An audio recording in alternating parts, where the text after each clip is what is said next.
The alien empire trembled beneath its monarch's throne, a vast and ruthless dominion spanning countless star systems. At its center sat the queen, a figure both feared and revered, her crown woven from the bones of conquered species. For centuries she had ruled through calculated power, holding her empire together through strength alone. But now, her throne room echoed with whispers of collapse. Her only heir, the princess, had led the vanguard in a pivotal battle against humanity and had not returned. Reports claimed her ship was torn apart above a desolate war world, leaving nothing but drifting wreckage. There was no body to recover, only fragments of her banner carried back by retreating soldiers. To the court, it was clear. The heir was dead, and the empire would soon fracture without her. The queen received the news in silence, her expression unreadable. Then, in full view of her court, she rose and declared vengeance. The humans would pay for their insolence with fire and blood. From that day forward, war preparations consumed every corner of the empire. Armies were mobilized. Worlds were stripped of resources. Nobles swore loyalty even as they sharpened daggers behind each other's backs. The queen's grief was a weapon, her fury a rallying cry. No one dared to question her publicly, but behind sealed doors, the factions within her court began to plot. The warhawks, proud generals and warmongering lords, demanded immediate retaliation. They despised humanity, viewing them as a primitive, chaotic species whose defiance was an insult to the empire's honor. They urged the queen to unleash a final purge that would wipe out every human world. Across the hall, the peace faction argued in secret that humanity was dangerous precisely because they were unpredictable. Unlike the empire's rigid strategies, humans fought like wildfire, improvising, adapting, refusing to break even when hopelessly outmatched. They whispered that humans were not merely another foe to crush, but a threat that could destroy the empire from within if underestimated. Rumors spread like poison. Without an heir, the queen's power wavered. Some spoke of rebellion. Others spoke of assassination. All agreed on one truth. Without the princess to inherit the throne, the empire's future would be determined by whoever controlled the coming war. The queen knew this too, but she hid her weakness behind a mask of cold determination. Every speech she gave promised annihilation to humanity. Every council meeting ended with orders for more troops, more ships, more sacrifices. Among the common soldiers, a different story brewed. Tales of human victories spread, stories so wild they sounded like madness. A single human strike team had once crippled an entire alien fleet through sheer improvisation. A lone human sniper had held a city against thousands, moving so erratically the alien generals couldn't predict his next shot. To the Empire's disciplined war machine, humans were nightmares given flesh, irrational, reckless, and terrifyingly effective.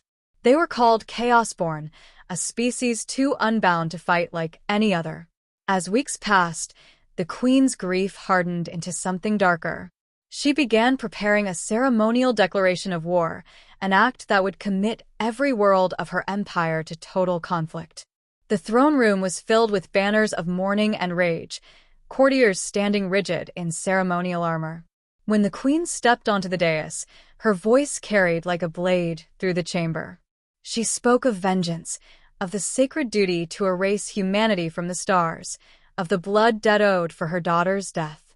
The crowd roared in support, their voices trembling with fury and fear. The ceremony neared its peak, the moment when war would officially be declared. Then, the great doors of the hall slammed open. A messenger, pale and breathless, stumbled inside. The court fell silent. Even the Queen froze mid-sentence as the trembling figure knelt and shouted words that shattered the Empire's certainty. "Your Majesty, the princess lives." Shock rippled through the chamber. Gasps and shouts filled the air, quickly silenced by the Queen's raised hand. The messenger continued, barely able to speak. The princess had survived the battle. She was returning even now, but there was a pause, a tremor in his voice. She was not alone. She came back accompanied by a creature no one expected, a being the queen loathed more than any other. The queen's expression turned to stone as she demanded an explanation. The messenger's final words sent a shiver through the court. She brings with her a human. The hall erupted into chaos. Nobles screamed for blood, generals shouted accusations, and the peace faction went pale with fear. The queen's hand tightened on her scepter until it cracked, her grief replaced by cold, controlled rage. For weeks, she had believed her daughter dead. For weeks, she had built a war on that belief. Now her heir was returning, and with her came a living symbol of the very enemy she had sworn to destroy. Far away, on the outer reaches of imperial space, a warship approached under heavy escort. Inside, the princess sat silently, her eyes burning with a mixture of determination and defiance. Beside her sat a lone human warrior, scarred and silent, his gaze unreadable. They had crossed hell together, but what awaited them now was something far more dangerous than any battlefield, an empire ready to tear itself apart over the bond they shared. In the throne room, the queen's voice cut through the chaos like a blade. She ordered the court to prepare for her daughter's arrival and swore that no matter the cost, she would uncover the truth of what had happened. Beneath her fury lay a question that terrified even her. If her daughter had survived because of a human, what had she become in the process? The throne hall stood in suffocating silence. Every noble, general, and courtier gathered to witness the impossible. The massive doors opened, and the princess appeared, limping but upright, her once gleaming armor shattered and smeared with dried blood. Her survival alone was a miracle, yet it wasn't her battered state that froze the room. It was the figure walking beside her. A human. Tall, scarred, carrying a torn alien banner as if daring the entire empire to challenge him. His very presence was an insult, a living reminder of the enemy they were poised to annihilate. The court erupted into chaos. Nobles shouted for guards to strike him down. Soldiers raised their weapons, claws and blades flashing in the light. The queen herself rose from her throne, her expression carved from fury and disbelief. She opened her mouth to order the human's execution, but the princess moved faster. With a guttural snarl, she stepped between them, her body shielding the human. Her voice rang out like a whip crack. "He is mine. Harm him, and you harm me." The hall fell silent. Even the queen faltered. Confusion rippled through the court. The war hawks glared in open disgust, spitting curses at the sight.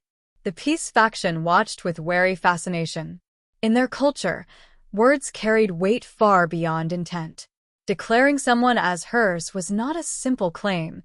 It was a binding declaration of life debt, an ancient tradition older than the empire itself. To claim another being in that way meant the two lives were now intertwined, a sacred bond equivalent to marriage. By standing before the court and saying those words, the princess had ignited a scandal that would shake the empire to its core. The queen's fury deepened, her voice cold and lethal as she demanded an explanation. The princess's gaze never wavered. She told them how, when the battle turned catastrophic, she was buried alive beneath wreckage, barely clinging to life. Trapped and bleeding, she should have died. But this human, this hated enemy, dragged her free when her own soldiers had fled. Later, when he collapsed from his wounds, she defended him in turn, striking down those who would have killed him. They had crossed hostile territory together, hunted by both sides, forced to depend entirely on each other to survive. The princess's words were steady, but her tone carried something more than duty. It was personal, intimate. When she said, "He carried me through the fire," the court heard not just survival, but devotion. When she declared, "We bled together, and that bond cannot be undone," the meaning was unmistakable. The nobles hissed in shock. To them, it was as though the heir to the throne had returned with an alien husband, a human consort dragged from the battlefield itself. The war hawks erupted first. They demanded the human's immediate execution, arguing that his very existence inside the throne hall was blasphemy. They warned that allowing him to live would show weakness, inviting rebellion from every vassal world. One general bellowed that if the queen would not order the killing, he would strike personally. In contrast, the peace faction whispered urgently among themselves. They saw the human as an opportunity, a unique weapon of diplomacy or even war. To understand a human mind was to gain insight into the chaos-born tactics that had cost the Empire so many victories. Some dared to suggest that this strange union could be leveraged to negotiate peace, or to manipulate humanity itself. The Queen's rage burned hotter than any of them. Her daughter was alive, yet her survival came with this contamination. Every glance at the human filled her with loathing, yet she could not act blindly. Killing him might destroy her daughter's loyalty, and losing her daughter now would shatter the Empire entirely. The throne room became a battlefield of words, the nobles' voices rising until the hall trembled with their fury. The princess stood silent at the center of it all, her hand resting on the human's shoulder, her expression daring anyone to challenge her claim. The queen descended the steps, her every movement radiating menace. She stopped before her daughter and stared into her defiant eyes. Then she turned to the human, her voice cutting through the uproar with a single command. He would not be killed, not yet. Instead, he would be imprisoned under royal guard, untouched until the truth could be uncovered. If he truly belonged to the princess, as alien tradition now implied, he would face a trial unlike any other. Survival would prove his worth. Failure would end his life. The court fell into stunned silence. No one dared argue against the queen's decree, though many plotted behind their expressions of obedience. The war hawks glared with undisguised hatred, already scheming ways to sabotage the human survival. The peace faction exchanged knowing glances, realizing this trial could decide not only the human's fate, but the Empire's entire future. As guards led the human away in chains, he did not struggle or speak. His eyes, sharp and unsettlingly calm, met the queen's for a single heartbeat. In that moment, she felt a flicker of unease. This was no ordinary prisoner. There was something in his gaze, something dangerous, something unbroken. The princess watched him go with clenched fists, her breathing ragged but her resolve unshaken. When the chamber emptied, she turned to her mother and spoke in a voice low and steady. She did not plead. She did not beg. She simply promised. He saved me when no one else would. I will save him, no matter what it costs. The queen gave no response, but inside her mind, the storm raged. She had built a war upon the ashes of her daughter's supposed death. Now her heir had returned with a living symbol of their enemy, a man whose mere presence threatened to unravel centuries of tradition and ignite civil war. As the court dispersed into shadowy corridors filled with whispers and schemes, the queen sat upon her throne, her thoughts circling one chilling truth. The greatest battle had not yet begun. It would not be fought on distant worlds or among clashing fleets. It would be fought here, within the very heart of her empire, over a single human whose survival might either save them all or doom them to ruin. Whispers of treachery spread through the palace like wildfire.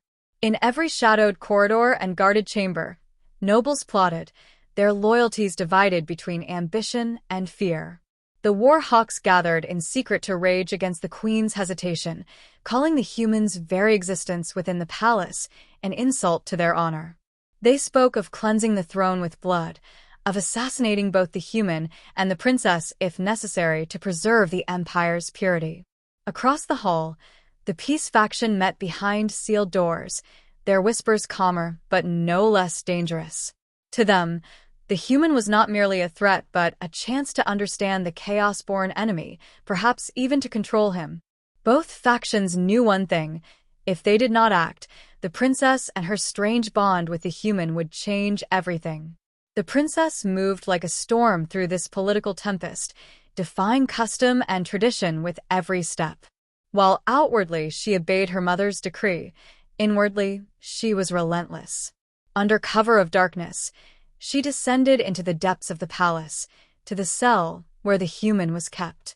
There, away from the eyes of the court, the cold mask she wore in public cracked. She knelt beside him, tending his wounds with steady hands, her voice low and fierce. Their bond had been forged in the crucible of survival, and now it burned hotter than any throne or crown. When she whispered, "Your scars are proof of what we endured," the words carried a weight deeper than comfort.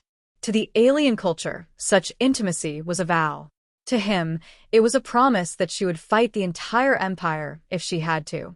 When the queen summoned her council for a formal gathering, the human was brought forward, shackled but unbowed. Many expected him to grovel or plead for his life, but instead, he raised his head and spoke with a steady, defiant voice. His words were blunt, without the flowery decorum of alien speech, and that raw honesty struck like a blade.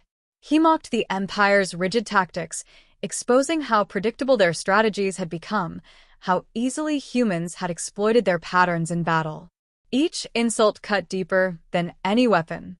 When he explained how a single human squadron had defeated entire fleets through improvisation and chaos, the Warhawks trembled with barely restrained rage. Some called for his execution on the spot, but the peace faction listened intently, their fear mingled with reluctant admiration.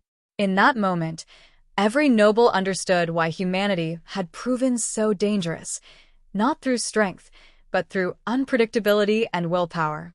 The queen watched silently, her mind torn in two. As a ruler, she wanted this human crushed, erased before he could sow further discord.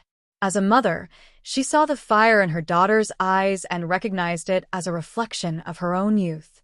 She began to question whether her hatred of humans had blinded her to a greater truth, that the empire itself was crumbling, not from external enemies, but from within. The Warhawks did not wait for the council's decision. That night they struck. As the human was paraded before the court in a ceremonial trial meant to test his worth, assassins hidden among the spectators attacked. Blades and energy bolts flew in a storm of treachery. The princess moved instantly, placing herself between the human and the assassins, cutting down attackers with a ferocity that shocked even her mother's generals. Her open defiance shattered centuries of protocol. Blood splashed across the throne steps as the hall dissolved into chaos. The human did not falter. Even bound, he acted with a speed and cunning no alien expected. Instead of fighting the way they anticipated, he turned the attack against itself. Using one assassin's weapon as bait, he lured others into striking each other, creating confusion and panic. In the chaos, he freed himself, seizing a blade and using his smaller, more agile form to exploit weaknesses the aliens didn't even know they had. By the time the final assassin fell, the court was silent, stunned by what they had witnessed. The queen herself had nearly been struck during the attack, only to be saved at the last moment by the human's intervention. That single act shifted the balance in the room. He had not only survived the trial, he had protected the throne itself. This display of courage and cunning forced even his most vocal enemies to pause. To kill him now would be to deny what every eye had just seen, that he was no ordinary prisoner, but a force capable of reshaping the empire's destiny. The princess stood at his side, breathing heavily, her body marked with fresh wounds. She met her mother's gaze with unyielding defiance. Her voice, raw with emotion, rang out over the hall. "This is the one who saved me. The one who saved you. If you spill his blood, you spill mine." The words struck like a hammer blow. In their culture, such a statement bound her completely to the human. If he fell, so would she. The court reeled, half in horror, half in awe. The Warhawks seethed, their plans in ruins, but the peace faction began to shift, sensing an opportunity. They whispered that perhaps this human could be more than a threat, he could be a bridge between species, a living key to either victory or peace. The queen's silence was louder than their arguments. She stared at the human, at her daughter, at the blood staining the throne's steps. Rage, fear, and reluctant respect warred within her. In the days that followed, the palace simmered with unrest. The attempted assassination exposed deep fractures among the factions, and whispers of civil war grew louder. The human remained under heavy guard, but no longer in chains. The princess visited him openly now, her defiance impossible to ignore. Each interaction between them fed rumors and fear, their bond becoming the center of every political scheme. The queen knew a decision was coming, one that would shape the empire's fate. If she killed a human, she risked losing her daughter and plunging her people into rebellion. If she spared him, she risked her throne, her legacy, and everything she had built. As she sat upon her throne, watching her empire teeter on the edge of destruction, one truth became clear. The next move would decide whether her realm burned in war or was reforged through an alliance no one could have foreseen. The empire trembled as the queen summoned the entire court to witness her final decree. The hall was silent except for the echo of her steps as she descended the throne's dais. Her eyes swept over nobles, generals, and ministers, each holding their breath. The human stood at the center, no longer shackled, but not free. The princess remained beside him, her hand resting lightly on his forearm, a silent claim that none dared challenge. The queen's voice rang out, steady but edged with steel, declaring that the chaos of recent days would end tonight. She acknowledged the human's actions, his defense of her throne, his survival against the assassins, and his unorthodox strategies that had exposed flaws in their military. Her words stunned the court, for they were not praise, but recognition that his existence could no longer be dismissed. The war hawks erupted in protest, their voices a roar of fury. They demanded his immediate execution, shouting that the empire's honor demanded blood. The peace faction countered, speaking of opportunity, of harnessing his knowledge to secure victory over humanity and all other rivals. Their debate devolved into shouting, insults flung like knives. At that moment, the human himself spoke, cutting through the noise with brutal simplicity. He explained that humans did not fight for conquest or glory, but for survival, and that same instinct made them impossible to predict. His words were not a plea, but a warning. If the empire sought war, it would find an enemy that never played by the rules. The bluntness of his speech shocked the court, his alien directness standing in stark contrast to their elaborate rhetoric. The princess added her voice, stepping forward to reveal what she had hidden. She recounted their escape, the battles they survived, the way he saved her not once, but countless times. Her words carried a double weight, personal testimony and political declaration. When she declared that she would bind her fate to his, the entire hall froze. Such a vow was absolute, a merging of lives and legacies. It was no longer about a human prisoner or a rescued daughter. It was about the future of the royal line itself. Some nobles fell to their knees in shock, while others reached for weapons, unwilling to accept such a union. Sensing the moment spiraling out of control, the queen raised her hand. With a single command, guards flooded the hall, forming a barrier between the factions. Her voice cut through the chaos, sharper than a blade. She declared that the war against humanity would end, not through surrender, but through transformation. The human would not be a prisoner or a mere symbol. He would become an advisor, a test case for integration between species. His knowledge of human tactics would be used to strengthen the empire, and his bond with the princess would be recognized as legitimate. The decision was unprecedented, shattering centuries of tradition. The war hawks screamed betrayal. They lunged forward, their rage finally boiling over. Steel clashed as they attempted to strike down both the human and the princess. In that instant, the queen herself acted, revealing why she had ruled unchallenged for decades. She struck with a speed and precision that reminded all present of her youth as a warrior. Blood spilled on the hall's sacred stones as she personally cut down those who defied her edict.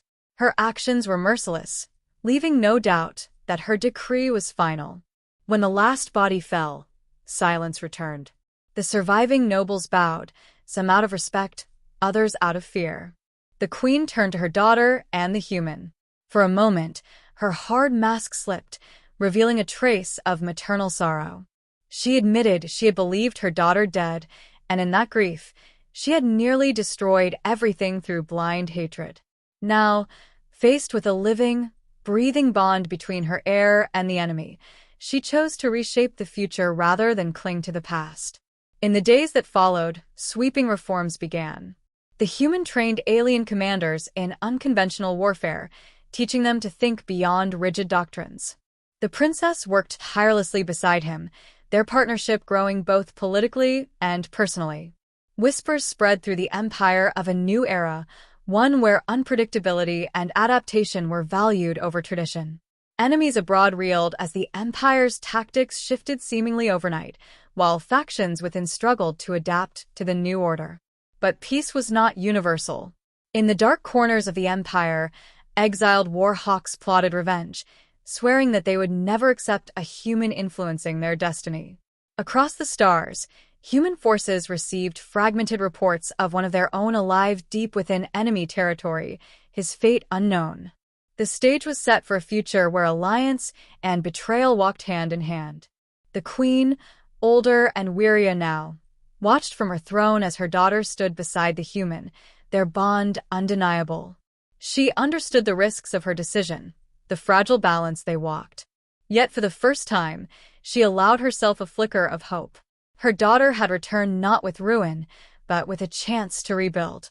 The empire's future would not be decided by tradition or hatred, but by two beings who had defied the odds together.